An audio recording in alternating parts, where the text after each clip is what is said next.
Lotus পন্ড কথাটির সাথে আমরা এখন সকলে খুবই পরিচিত, আর শুধু পরিচিত বললেই খুব কমই বলা হবে। ফটোশুট থেকে ক্রাফট প্রত্যেকটা জায়গাতেই লোটাস পন্ড এখন খুবই ভাইরাল হয়ে উঠেছে।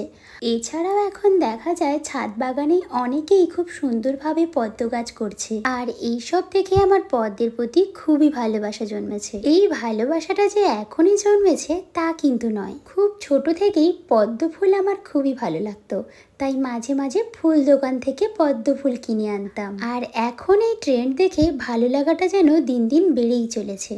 তাই কয়েকদিন ধরে মায়ের কাছে বায়না করছি, ঝটপট তুমি তোমার বাগানে পদ্মের চারা আনো। আর আমার মায়ের সব থেকে ভালো লাগার জিনিস হলো গাছ। আর এই গাছ নিয়ে বায়না করেছি, মা আবার লাগাবে না, এমনটা আবার হয় নাকি? তাই মা তো অবশ্যই গাছ লাগাবে, তবে এখন চলো আমি একটু ক্লে দিয়ে গাছ বানিয়ে ফেলি, মানে লোটাস পন্ড। আর এখানে এই কাজটি করার জন্য ব্যবহার করেছি সুপার ক্লে। আর কাজটি কমপ্লিট হয়ে যাওয়ার পরে রেজিন অ্যাপ্লাই করার সাহস পেলাম না, কারণ আমার ঠিক জানা নেই যে সুপার ক্লের উপরে রেজিন দিলে সুপার ক্লেটা নষ্ট হয়ে যায় নাকি। তোমরা যদি জেনে থাকো কমেন্টে অবশ্যই জানিও কিন্তু।